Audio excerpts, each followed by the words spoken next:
Good morning to all my friends and family, and welcome to this episode of Jim's 5am Club. It's like we're experiencing the dawn of creation with another spectacular sunrise coming up over Sydney town. A beautiful spring sunrise. How magnificent is it? With the Opera House, Circular Quay, and the promise of a new work week, a new day, and a clean slate for us to kick off and try and achieve our dreams and become the best version that we can of ourselves, whilst serving God with all our heart, mind and soul, and loving our neighbour as we love ourselves. And the key point, of course, is that you first need to love yourself before you can love others. You need to have your cup overrunneth. You need to be fulfilled. You need to be satisfied. You need to be happy. You need to be gracious in order to then be a person who can share and be generous to all of those around them. What I'd like to do today is to continue the wonderful tradition of Jim's 5am Club, where we deliver a message of empowerment through OPE. And OPE stands for Other People's Experience. Rather than try and invent and reinvent the wheel again, what we do is we try and learn from other people's experiences, be they positive experiences, be they negative experiences, regardless of what sort of experience it is. Every person gets an opportunity in their life to seek success and to meander and get through failure and challenges.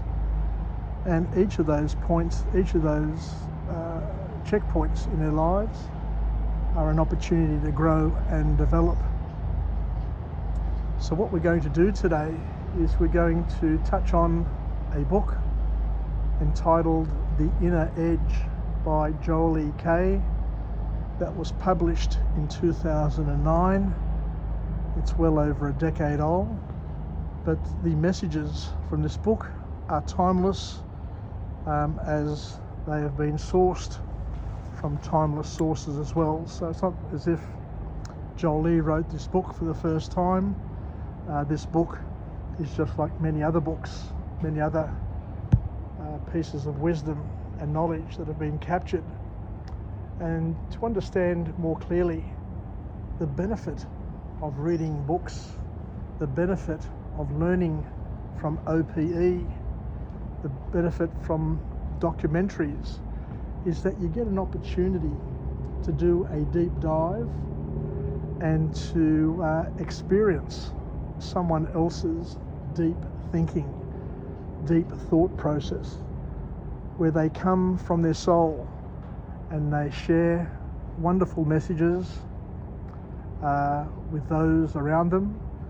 And I'm not saying that we take everything as it's presented.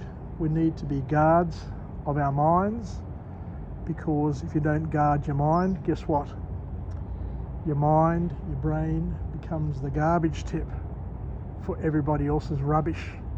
So we need to guard our minds, and we need to be careful with who we hang out with, what we read, what we study, what we obsess on, because we can go down that rabbit hole and then continue to get caught out in our lives. But by all means, have an open heart and a closed mind. Allow your mind to open only to those things that are empowering, are fulfilling, and are representations of the truth. So what we'll do now is we'll continue and just discuss in a little detail The Inner Edge by Joelle a female author, one of many female authors that I've presented on Jim's 5am Club.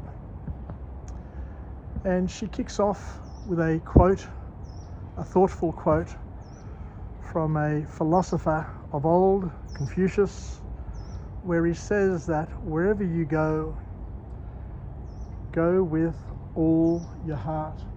Not part of your heart, go with all of your heart. So once again, it's more about tapping in to your intuition, tapping in to your feelings, knowing very well that your subconscious is a repository of everything that all of your senses have ever taken in throughout your life, both good, bad, and indifferent. And what happens is that we place meaning, we place a tonation on all of those senses and all of that input, and we use it to create a worldview, and we use it to decide on how we act, what we do throughout our lives. So go with all your heart and enjoy life, because at the end of the day, God wants each and every one of us to live the best life possible, to create the greatest meaning possible, and to enjoy his creation which is an expression of his love. So there's a call to action in this book from this author, and the call to action for each and every one of us is to take responsibility for our own leadership and our own lives. By all means, put yourself first in order to serve and put others first. In order for us, or each person, to achieve their potential, this is something that a lot of people don't understand. You first need to invest in yourself. You first need to be selfish. So whilst growing up, we need to be selfish. You need to build before you can give. You need to develop before you can offer to others.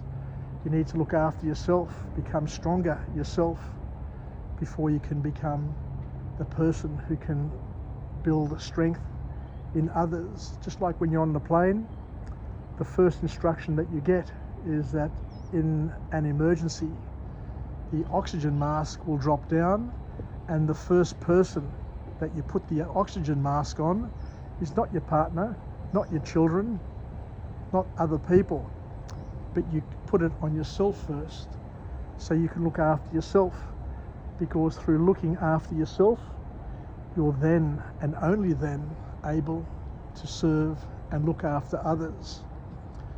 So in our lives, as I mentioned, it's not wrong to be selfish when you're young.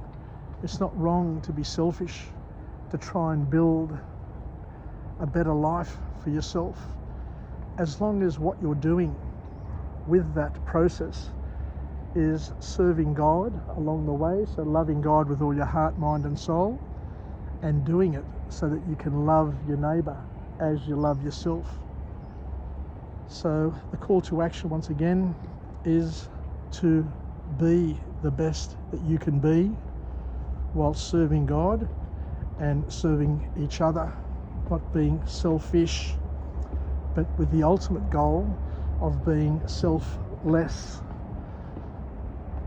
So I'm just heading up to the platform here above the Key restaurant, where you get to enjoy, free of charge, a magnificent view, a 360-degree view of this beautiful city of Sydney. There's nobody here. I'm the only person here to enjoy it. And sometimes I just say to myself, I'd love just to bring a table up here, bring a breakfast, bring my wife, and just have an intimate breakfast for two, watching the sun rise over the magnificent monument known as the Opera House, and have the hangar, the Sydney Harbour Bridge, standing there, the reverse smile, standing there and just receiving the beautiful rays, the glorious rays of this new dawn. So the author then talks about the key ingredients of great leadership and how to build your inner circle, knowing very well that just like in everything else that we enjoy in our lives, there's an art and a science, and you need both in order to be the best you can possibly be. But there are many dualities in life, and we also need thought, but we also need action. So you can think all you want, you can plan all you want, but without bold action, nothing much is going to change in your life, because all you're going to do is just take what is given to you, as opposed to try and create the environment around you, with God's help, of course, knowing very well that everything that happens in the world is God's will. But we need to invite God's will. We need to do things to prepare us, to put us into a position where we can receive this beautiful sunrise. If I was at home sleeping in bed, I wouldn't get to be here to enjoy this sunrise with you. So we need to take action and to do rather than just talk and think. But the elements of having a strong life from a leadership perspective include the following elements that this author talks about. We need to have clarity. Unless you clearly know what you want, then you won't know if you've got it, or recognize it when it's available for you to try and clench with your 2 hands, 10 fingers, 2 arms, and hug it close to your body. We need clarity. We need absolute clarity. And as I recall back in the years when I worked as an accountant doing pricing for a number of the best companies in the world for bids, for outsourcing bids, the bid managers would always say, we need clarity. We need to have our scope of work which is clear and unambiguous, that even a 4-year-old child could understand it. Because if you can't be clear with what you're saying and what you're thinking and what you're doing, then you're not going to get the results that you desire, because there is a haze, there is a fog, there is confusion. You're not convinced and you're not confident in terms of what you want. So we need to have clarity and unambiguous sort of vision in terms of what we want, so that we can explain it to ourselves first, we can explain it to our brain, to our mind, we can log it into our reticular activating system, so that the universe can conspire to manifest the things that we want in our lives. So we need clarity. Then of course we need focus. We need single-minded focus. You can have all the clarity in the world, but if you're not focusing and doing the things that you need to do to get to where you want to get, then you're not going to be able to hit your target. So we need clarity, we need focus, and of course we need, as we mentioned before, action. Bold action, which conquers fear. We need action, because with action we get momentum. And every road, every path has a hump in the road there.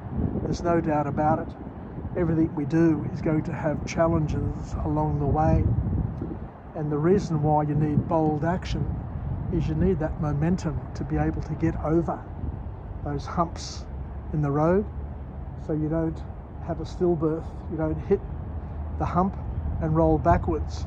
Because the beauty is that once you hit that hump and you've got the necessary confidence and momentum and motion, you will get over that little hump.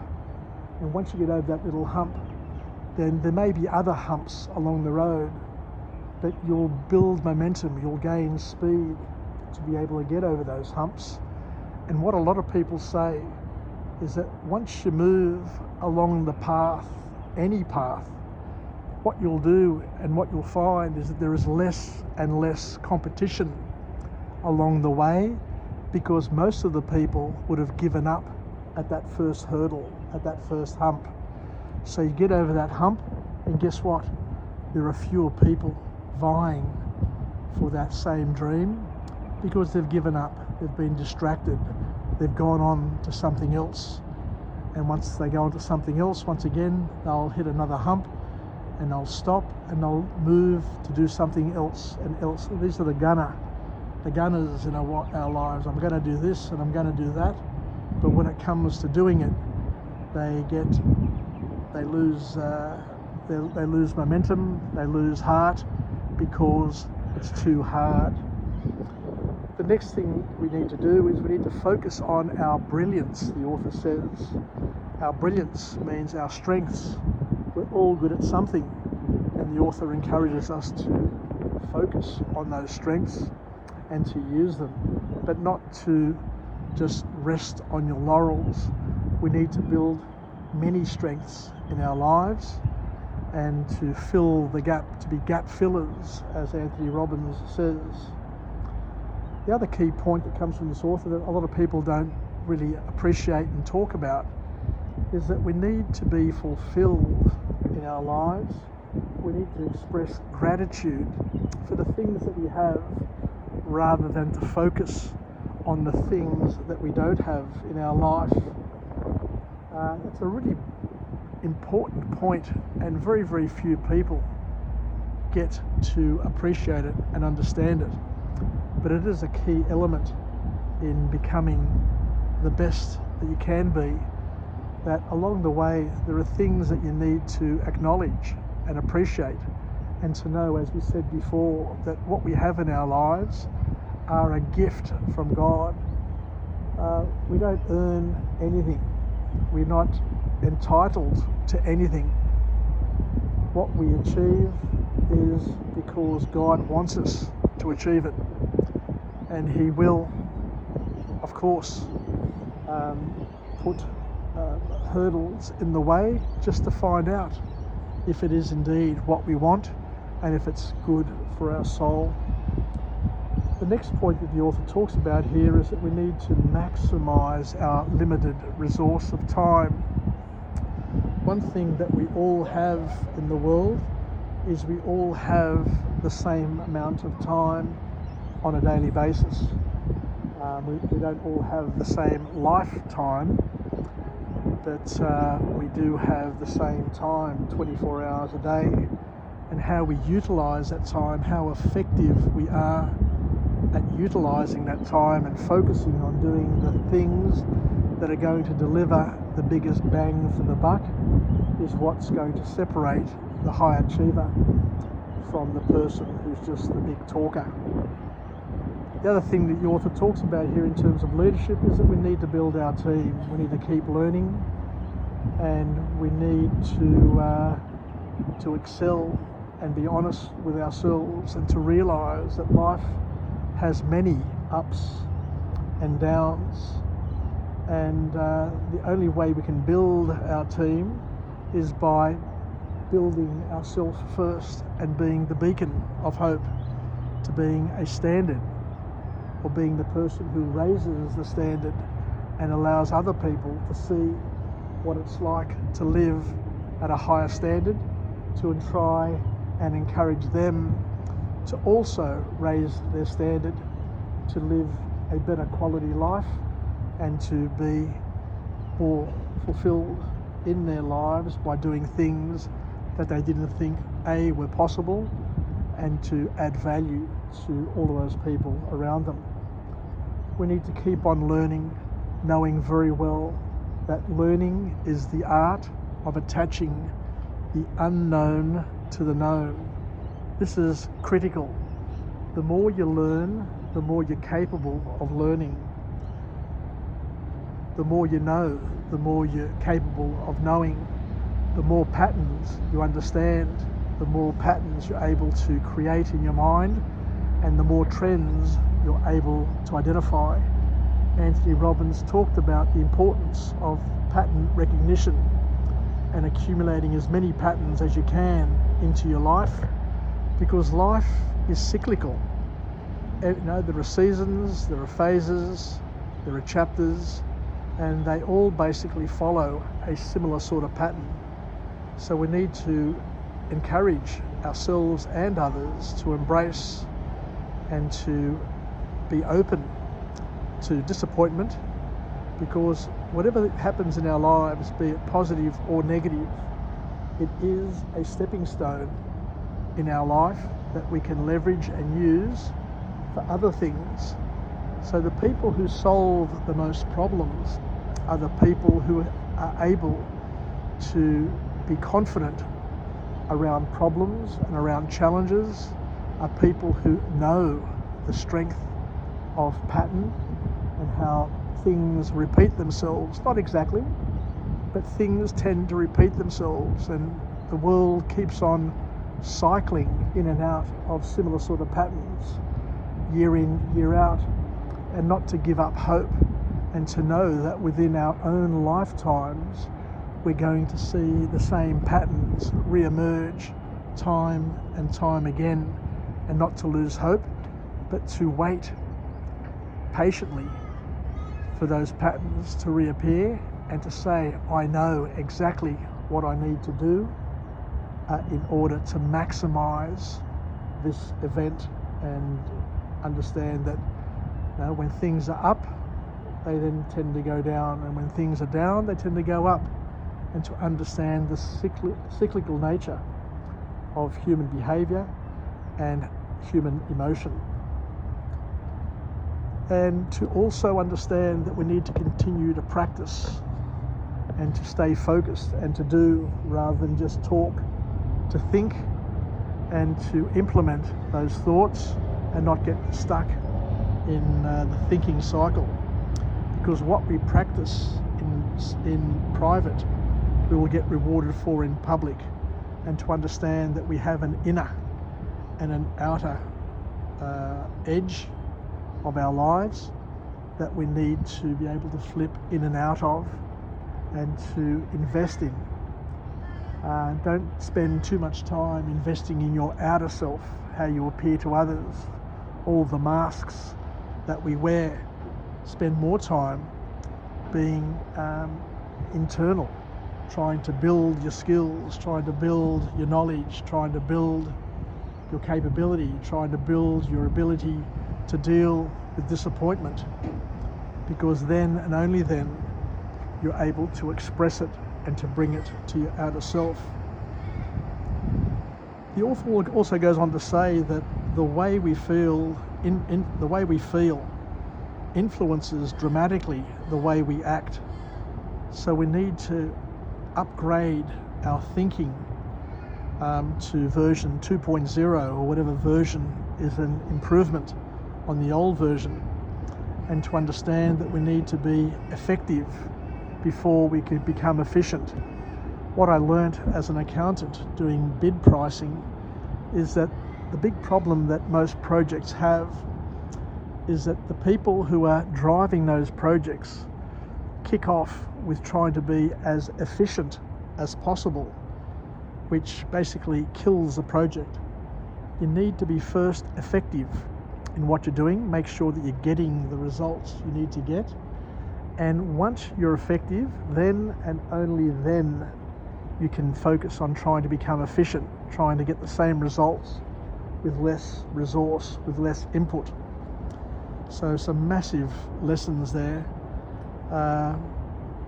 The author also goes on to talk about having a mastermind group, a peer group of like-minded people who will challenge, will cajole, who will bend and stretch you to try and become the better self.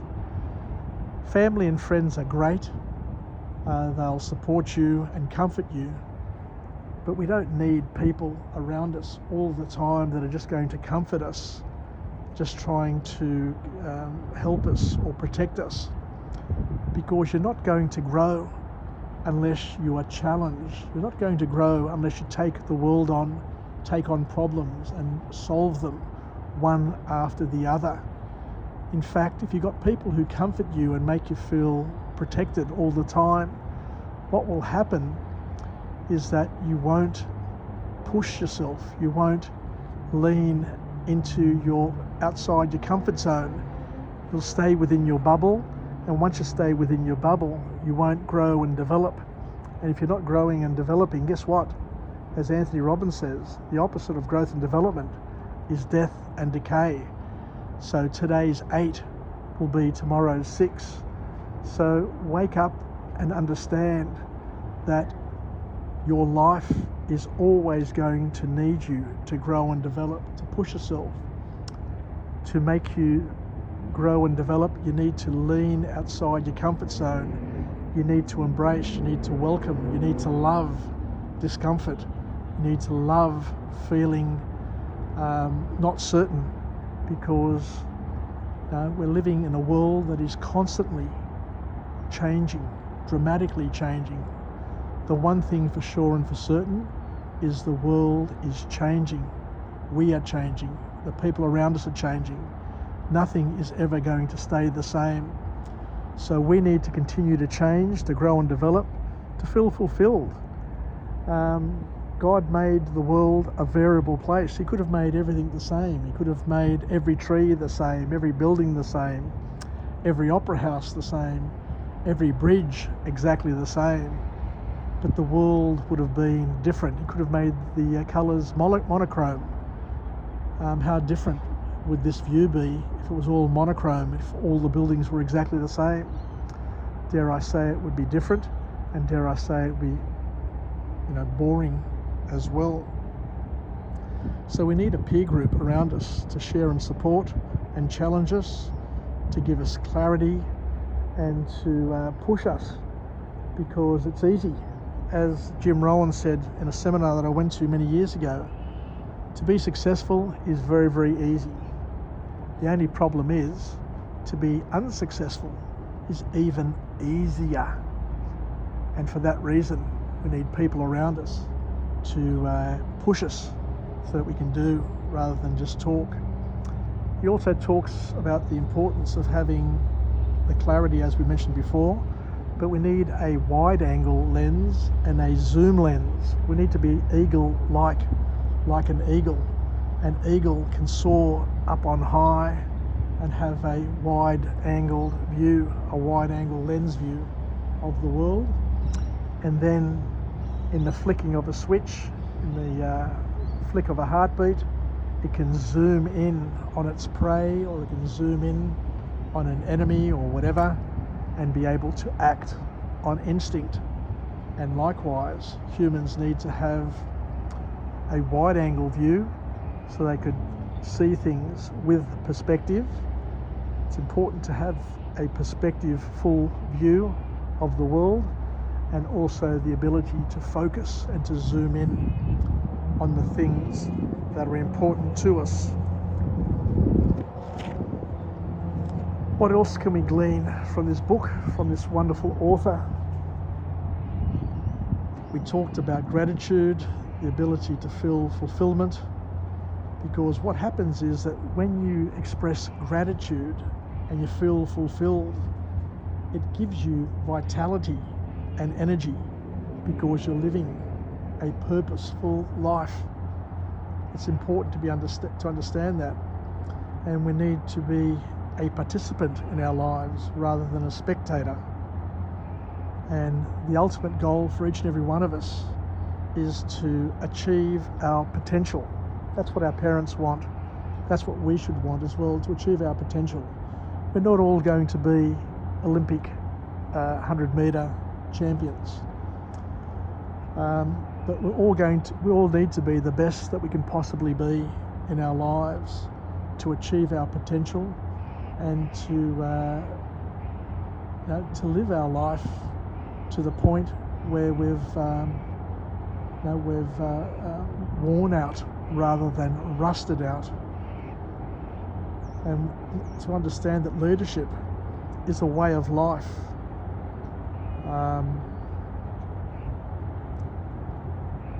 It's a way of life, and everywhere you go, you can be a leader. As my mother taught me when I was a kid, the importance of protia. Be the first to say hello in the morning. Be the first to make somebody else feel comfortable. Be the first to get up. Be the first to get to work.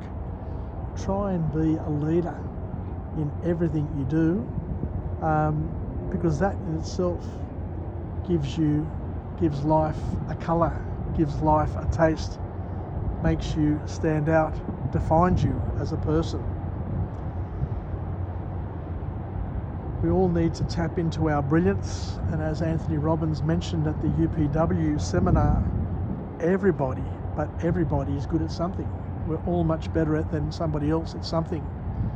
And as we said before, God made the world variable. He made us all different from each other. But not only did he make us different from each other, the key point to learn, the key point to take from today's vlog is that we're made different from each other so that we're different for each other. We're different for each other. So we all have different gifts. We all have different strengths. And those strengths aren't to make us different so that we're against each other. It's to make us different so that we're for each other, so that we can complement, so that we can supplement each other, so we can help each other grow and develop, so that we can achieve much more in our lives by collaborating and cooperating and working together to be partners in each other's growth and development, to be partners with God in his creation. So, take our gifts, our strengths, and use it to make yourself and somebody else's life better, rather than being selfish, being selfless, and giving, as Anthony says as well. The art of living is giving. The other thing that we learn from this book here is that we all have certain skills and gifts, and we're better than other people at certain things. But it doesn't mean that we can't improve and get better in our lives. We need to be gap fillers. We need to take the wheel of our life, all the different aspects of our life, and do an honest assessment, seeing where we currently are, where we want to be, and then to identify a coach, identify somebody who is achieving great things in their life and trying to model our life on what they're doing and what's working for them, so that we can become better from a holistic perspective and improve different areas of our lives. Because in order to become a champion, all you need to do is to be above average in the half dozen skills that determine that particular game, for example. It also works like that in life. You can work on all the aspects of your life to improve them. And as you get more balance, as you build different skills, they help other areas of your life. They complement, they supplement, they build, and you have that compounding effect in your life as well. So the call to action is to be a gap filler and to find out, what's missing, and to start building on it by investing time in it, by getting the best coach you can possibly find, by reading books, by using OPE, by using other people's experience, so that you too can become best in class, and to bridge the gap and to keep on going. Because if you're not growing, as we said before, you're dying and you're decaying. Today's 8 is going to be tomorrow's 6, and we need to continue to push ourselves. We need to continue to grow so that we can maintain our status quo.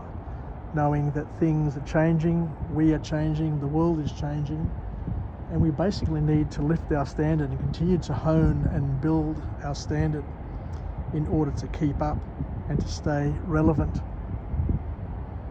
And as we mentioned before, we need to express our gratitude, make the most of our limited time, and strive for excellence, knowing very well that perfection is impossible.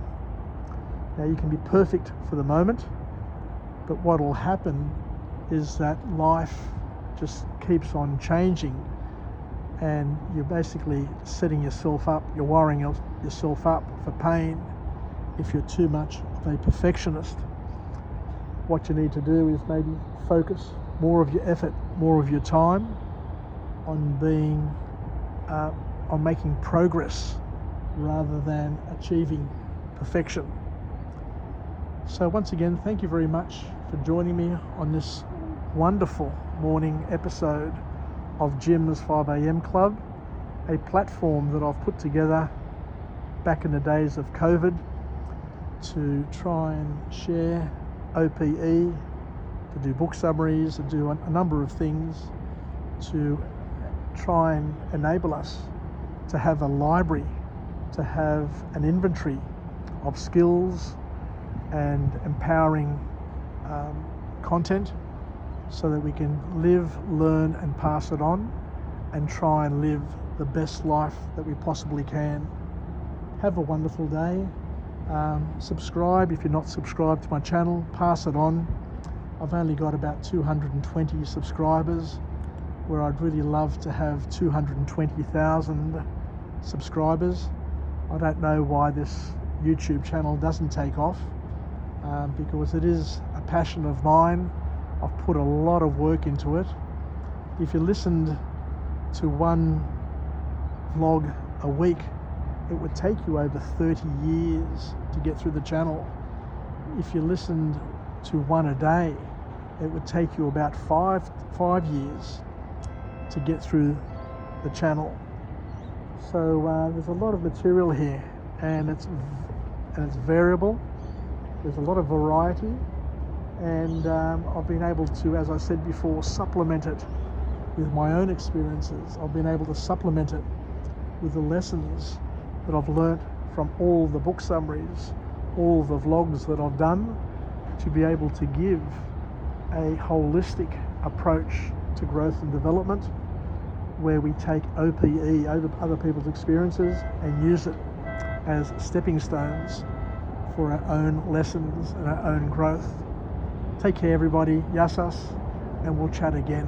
Bye for now.